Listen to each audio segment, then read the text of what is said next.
संशय सब जग खंडिया, संशय खंडे न कोई, संशय खंडे सो जना जो शब्द विवेकी होय। संदेह और अनिश्चय ने संसार के सारे मनुष्यों के मन को उलझा दिया है, किंतु संदेह एवं अनिश्चय का नाश किसी ने नहीं किया। इसका नाश वही करता है जो शब्दों का विवेकी होता है, जो शब्द विवेकी होय। उस संदेह का निश्चय का नाश वही करता है जो शब्द का विवेकी होता है। संशय, संदेह, अनिश्चय मनुष्य के मन की बहुत बड़ी कमजोरी है। आधि भौतिक, आधि दैविक एवं आध्यात्मिक तीनों क्षेत्रों में मनुष्य संशय ग्रसित रहता है। कौन कौन सा क्षेत्र है? आधि भौतिक, आधि दैविक और आध्यात्मिक।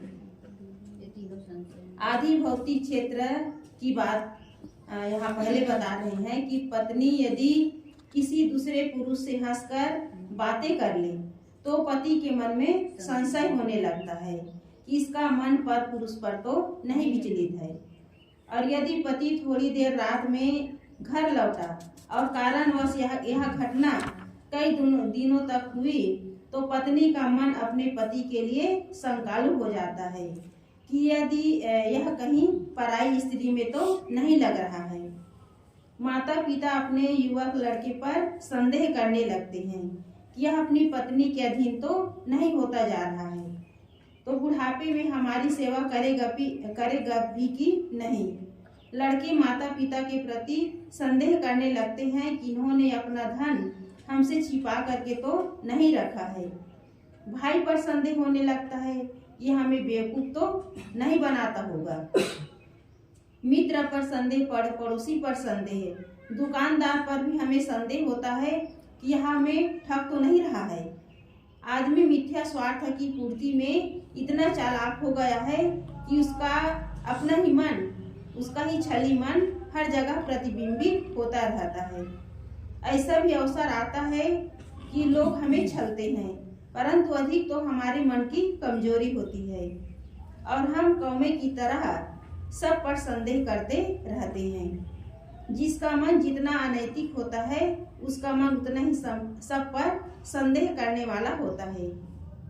यह संदेह ऐसा गुण है कि अंदर अंदर चालकर व्यवहार को खराब कर देता है, क्योंकि संदेहशील व्यक्ति जो है किसी पर विश्वास नहीं करता। उसका मन हर समय कभी द्वेष में कभी क्रोध में जलता रहता है। कहीं ये मेरे विषय में तो चर्चा नहीं कर रहा है, कहीं ये मेरे साथ गलत व्यवहार तो नहीं कर रहा है। बस ऐसा उसके अंदर घुन लगा रहता है और अंदर अंदर उसका व्यवहार जो है खराब हो जाता है। कितने ही परिवार तथा समाज आपसी संदेह एवं संशय के कारण एक दूसरे पर अविश्वास करके अपना पतन कर लेते हैं। परस्पर विश्वास उन्नति का कारण है। विश्वास जो है उन्नति का कारण है और अविश्वास पतन का कारण है। कितने परिवारों में विघटन का, विनाश का कारण अविश्वास है। जहाँ विश्वास है, संदेह है, एक दूसरे के प्रति संशय है, वो परिवार और समाज कभी विकास नहीं कर सकता। इसलिए अपने मन में जो संदेह है, जो संशय है, उसे निकाल करके ही मनुष्य जो है व्यवहारिक और आध्यात्मिक उन्नति कर सकता है। जितना संदेह पार करके रखेगा उतना ही खुद का पतन है, खुद का ही आत्मिक पतन है। हेनरी फोर्ड ने लिखा है, साथ साथ मिलना प्रारंभ है, साथ साथ बने रहना प्रगति है और साथ साथ काम करना सफलता है। परंतु यह तभी संभव है जब एक दूसरे के प्रति विश्वास हो। विवेकवान संशय दूर करके अपने मन को स्वस्थ रखता है। तो इसका मतलब यह नहीं कि वह अपरिचितों से भी सावधान नहीं होता। जो विवेकवान होते हैं वो अपने मन में किसी भी प्रकार का संशय नहीं रखता, लेकिन वो सावधान भी रहता है। ये नहीं कि किसी से भी वो विश्वास कर ले, वो हर क्षण सावधान रहता है, सतर्क रहता है। वह सावधानी की जगह पर सावधान रहता है, परंतु उसके मन में संदेह के गुण नहीं होते। इसलिए उसके परिवार तथा समाज का आपसी व्यवहार विश्वसनीय, मधुर एवं दृढ़ होता है। विवेकी मनुष्य आपसी व्यवहार में कभी थोड़ा ऊंचा नीचा हो जाने पर भी एक दूसरे पर संदेह नहीं करते, किंतु वे समझते हैं कि यह मनुष्य की स्वभाव जनित भूल है। विवेकी मनुष्य आपस में प्रेम एवं विश्वास को दृढ़ रखते हैं। जो विवेकी होते हैं वो थोड़ा ऊंचा नीचा व्यवहार हो जाता है उसे भी वो भूल जाते हैं, छोड़ देते हैं, संदेह नहीं करते। तो इस प्रकार जो विवेकी होता है अपना प्रेम और विश्वास मजबूत बना करके रखता है। कई बार मनुष्य संशय करता है कि अमुक लोग हमें गिराना चाहते हैं, परंतु जांच करने पर ऐसी बात नहीं रहती। कई बार आदमी सोचता है कि मैं अमुक जगह जाऊंगा तो अमुक अमुक लोग मेरा विरोध करेंगे, परंतु वास्तविकता यह नहीं होती कि वे उसका आदर करते हैं। आदमी जो है संदेह में रहता है कि अमुक जगह जाऊंगा तो लोग मेरा अपमान करेंगे, मेरा विरोध करेंगे, लेकिन जब उस जगह पर पहुंचते हैं तो लोग उसका आदर करते, उसका सम्मान करते हैं। इस तरह मनुष्य जो है बेकार में अपने मन को बिगाड़ते रहते हैं, संशय में और अविश्वास में पड़ करके अपने मन को बिगाड़ने का काम करते हैं। परिवार में, समाज में, पड़ोस में या जहाँ तक संशय एवं संदेह का रोग है, सब इसी प्रकार ज्यादातर भ्रम जनित है। यदि लोगों को थोड़ा मोड़ा विरोध होता भी है तो मिलने पर वह सब समाप्त हो जाता है या कम भी हो जाता है। इसलिए विवेकवान का कर्तव्य है कि अपने मन को संदेह रहित स्वस्थ रखें। पहली बात क्या है? आदि भौतिक संशय। मनुष्य किस पर संशय करता है? लोगों पर, अपने परिवार के लोगों पर, अपने समाज के लोगों पर, अपने पड़ोस के लोगों पर संशय करता है। लेकिन गुरुदेव जी बता रहे हैं कि विवेकवान का कर्तव्य है कि अपने मन को संदेह रहित रखे, तब जो है व्यवहार भी सुधरेगा और परमार्थ भी सुधरेगा। यदि मन में संदेह है, मन में संशय है, तो व्यक्ति जो है किसी के विश्वास पात्र नहीं बन सकता। दूसरा है आदि दैविक संशय। पृथ्वी, चांद, सूरज, नक्षत्र आदि को किसने बनाया होगा? वर्षा, शीत, गर्मी, 6 ऋतुओं का परिवर्तन कैसे होता है? यह सृष्टि कौन चलाता है? इत्यादि संशय तथा अनिश्चय है। विवेकवान समझता है कि पृथ्वी, सूरज, चंद्रमा तथा असंख्य तारे जड़ प्रकृति के खेल हैं। ये सब जड़ प्रकृति की स्वाभाविक रचना है। जड़ तत्वों में अपने अंतर्निहित गुणधर्म, क्रिया आदि है। उन्हीं से जड़ात्मक सृष्टि स्वयं चलती है। वर्षा, गर्मी, शीत, भूचाल, ज्वालामुखी, वनस्पति आदि सबका होना जाना जड़ प्रकृति के गुण धर्मों से अपने आप है। इधर असंख्य जीव अपने कर्म संस्कारों के अधीन शरीर धरते और छोड़ते हैं तथा कर्म फल भोगते हैं। मनुष्य वासनाओं का त्याग कर इसी जीवन में कृतार्थ हो जाता है। मनुष्य के ऊपर कोई भूत, प्रेत, देवी देवता, कर्ता धर्ता नहीं है जो उसका किसी भी प्रकार लाभ हानि कर सके। इस प्रकार विवेकवान इन सब के विषयों में निसंदेह होता है। दूसरा संशय क्या है? आदि दैविक संशय। पृथ्वी, चांद, सूरज, नक्षत्र को इसे किसने बनाया होगा? वर्षा, शीत, गर्मी, 6 ऋतुओं में परिवर्तन कैसे होता होगा? इस सृष्टि को चलाने वाला कौन है?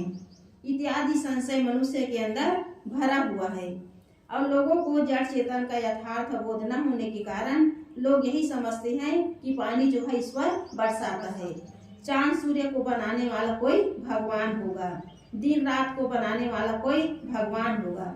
इस तरह मनुष्य जो है इन जड़ पदार्थों पर भी संशय करता है कि इसे बनाने वाला कोई होगा, लेकिन ये जड़ प्रकृति जो है अनादि सी है, इसे बनाने वाला कोई नहीं है। तीसरा आध्यात्मिक संशय होता है। मनुष्य सोचता है कि मैं किसी का अंश हूँ या स्वतः अविनाशी हूँ। मुझे कोई भगवान या शैतान लाभ हानि पहुँचाने वाला है कि हमारे अपने शुभाशुभ कर्म ही हैं। हम भक्ति, वैराग्य तथा ज्ञान के पथ पर चलकर इसी जीवन में कल्याण प्राप्त कर सकते हैं कि नहीं। ऐसे अनेक अनिश्चय, संशय एवं संदेह होते हैं। विवेकवान समझता है कि हमारी अपनी आत्मा न किसी का अंश है, न अंशी है, न व्याप्य है, न व्यापक है, किंतु सबका साक्षी शुद्ध स्वरूप चेतन अविनाशी है। हमारे अज्ञान एवं ज्ञान ही बंधन एवं मोक्ष के कारण है। यह आत्मा अंश है ना अंशी है, क्यों नहीं है गीतू?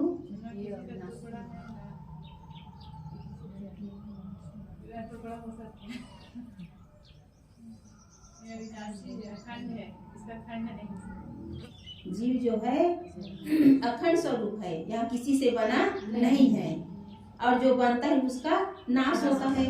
जैसे जो जड़ तत्व है, कहीं पहाड़ है, पर्वत है, पेड़ पौधे हैं, ये इसका टुकड़ा टुकड़ा किया जा सकता है, लेकिन जीव का टुकड़ा नहीं हो सकता। यह अखंड स्वरूप है, यह न किसी का अंश है ना अंशी है, न व्याप्य है ना व्यापक है, किंतु यह सबका साक्षी शुद्ध स्वरूप चेतन अविनाशी है।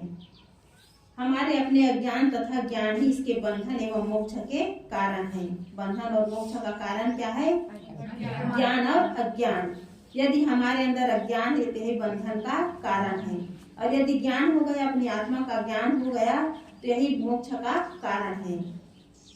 हम इसी जीवन में अपने आप का कल्याण कर सकते हैं। इस प्रकार विवेकवान अपने कल्याण के लिए स्वयं को किसी देवी देवता पर निर्भर नहीं करता। वह समझता है कि हमारा कल्याण हमारे सन्मार्ग का फल है। उसमें विवेकी सहयोगी विवेकवान सद्गुरु हैं। हमारे कल्याण में सहायक कौन है? सद्गुरु। लेकिन उस मार्ग पर स्वयं चलना पड़ेगा। सद्गुरु हमें कल्याण का मार्ग बताते हैं, कल्याण करने के लिए युक्ति बताते हैं, लेकिन चलना खुद को पड़ता है। सद्गुरु ने साखी में बताया है कि जो शब्दों का विवेकी होता है वह निसंदेह बोधवान होता है। लोग शब्दों के जाल में उलझे हुए हैं। जिसने शब्दों की परीक्षा कर ली और जो जड़ चेतन की वास्तविकता के अनुसार शब्दों की मान्यता तथा अमान्यता देता है, उन शब्दों के जाल में नहीं भटकता। जो जड़ चेतन के वास्तविकता को जान लेता है और जो शब्दों के जाल को तोड़ देता है। शब्द जो है कई कल्याणकारी हैं और कई चमत्कारिक बातें हैं, भटकाने वाली हैं। तो जो शब्दों का पार्थी हो जाता है, शब्दों के जाल को तोड़ देता है, जो ग्रहण करने योग्य उसे ग्रहण करता है और जो त्यागने योग्य है उसका त्याग कर देता है, उसका भटकाव जो है बंद हो जाता है। वो शब्दों के जाल में नहीं भटकता। आकाश से महान दैत्य केवल इसलिए नहीं उतरते कि कोई आप या योग्य पुरुष ऐसा कहता है। मैं तथा तुम्हारे जैसे अन्य पुरुष केवल ऐसे ही कथनों को स्वीकार करते हैं जिसका समर्थन तर्क द्वारा हो सके। भामतीकार वाचस्पति मिश्र भी कहते हैं कि हजारों वेद वचन घड़े को कपड़ा नहीं बना सकते। इसी प्रकार कोई भी व्यक्ति जो है यदि यह बता दे कि भगवान आकाश से अवतार लेकर के आते हैं, तो ये क्या है? झूठी कल्पना है। कि क्योंकि आकाश में ऐसा कोई व्यक्ति बनाने का, मनुष्य बनाने का ऐसा कोई साधन नहीं है। क्योंकि मनुष्य का जो निर्माण होता है, शरीर का निर्माण होता है, किसके द्वारा होता है? रज और वीर्य के द्वारा, और माता पिता के द्वारा मनुष्य का जन्म होता है। इस प्रकार मनुष्य का रचना करने वाला कौन है? माता पिता। रज वीर्य से उसके शरीर की रचना होती है। माता पिता के द्वारा जीव जो है संसार में शरीर धारण करके आता है। इस प्रकार जो लोग अवतारों की कल्पना करते हैं, बड़े बड़े धर्म ग्रंथों में, पुराणों में जो बातें बताई जाती है अवतारवाद की, एक केवल झूठी कल्पना है। सद्गुरु कहते हैं, संशय खंडे सो जना, जो शब्द विवेकी हो। जो शब्दों का विवेकी होता है वह संशय का खंडन करता है। विवेकी पुरुष कहे हुए शब्दों से सत्ता को नहीं तौलता, किंतु सत्ता से शब्दों को तौलता है। कहीं किसी से शब्द कहें या लिखे हैं, इसलिए संसार उसके अनुसार नहीं होता, किंतु संसार जैसा है उसके अनुसार ही कहे हुए एवं लिखे हुए शब्द मान्य हो सकते हैं। राजा सगर की पत्नी को एक साथ 60,000 बच्चे पैदा हो गए, ऐसा पुराणों में लिखा है। लेकिन ऐसा हुआ होगा ऐसा विवेकी नहीं मानता, किंतु संसार में ऐसा नहीं होता, इसलिए यह पुराण का शब्द ही गलत है। भरत चित्रकूट के तीर्थों के दर्शन में नंगे पैर चलते हैं, इसलिए पृथ्वी अपने आप को कोमल बना लिया, ऐसा किसने लिखा है? गोस्वामी तुलसीदास जी ने। लेकिन यह बात भी सत्य नहीं हो सकती, बल्कि संसार में ऐसा होता ही नहीं है। चाहे जितना बड़ा ज्ञानी हो, चाहे यह जितना बड़ा त्यागी तपस्वी हो, यदि वह पैदल चलता हो तो पृथ्वी जैसी कठोर है, सबके लिए कठोर रहेंगी, क्योंकि पृथ्वी का धर्म कैसा है? कठोर। वो अपने धर्म को त्याग नहीं सकते, क्योंकि जड़ है। यदि कोई त्यागी तपस्वी, कोई महापुरुष किसी रास्ते पर यदि चल रहे हो तो भक्त लोग उसके रास्ते पर फूल बिछा सकते हैं, लेकिन पृथ्वी जो है, जड़ तत्व जो है, अपने धर्म को, अपने जो स्वभाव है उसे बदल नहीं सकते। इसलिए गोस्वामी जी का यह कथन केवल भावुकता है। किसी के लिख देने या कह देने से जड़ चेतनात्मक सत्ता वैसी नहीं हो जाती, किंतु जड़ चेतन की जैसी सत्ता है वैसे उसके गुण धर्म है। वैसे लिखने एवं कहने से वे शब्द प्रमाणित हो जाते हैं। यदि विश्व सत्ता एवं उसके नियमों के विरुद्ध शब्द हैं तो वे चाहे शास्त्र के हो या महापुरुष के हो, विवेकियों के लिए मान्य नहीं हो सकते। तो इस प्रकार लोग जो है जड़ चेतन के जो नियम है उसको लोग जानते नहीं हैं, और चमत्कारिक बातें हैं, जो अंधविश्वासपूर्ण बातें हैं, इस पर आंख मूंद करके मानते हैं। लेकिन जो विवेकी होते हैं इस पर तर्क करते हैं, और तर्क करके जो ग्रहण करने योग्य उसे ग्रहण करते हैं, जो छोड़ने योग्य है उसे छोड़ देते हैं। इसलिए सद्गुरु कहते हैं कि संशय सब जग खंडिया। संसार में लोग जो है संशय में अपने जीवन को खो देते हैं, विवेक नहीं कर पाते, तर्क नहीं कर पाते कि सत्य है कि असत्य है, आंख मूंद करके मान लेते हैं। इसलिए सद्गुरु यहाँ लोगों को सावधान करते हैं, अपने अंदर जो संशय है, संदेह है, उसे पार हो जाओ, तब तुम इस भवसागर से पार हो सकती हो। और इसके लिए क्या चाहिए? विवेक चाहिए। बिना विवेक किए मनुष्य जो है इस भवसागर से पार नहीं हो सकते।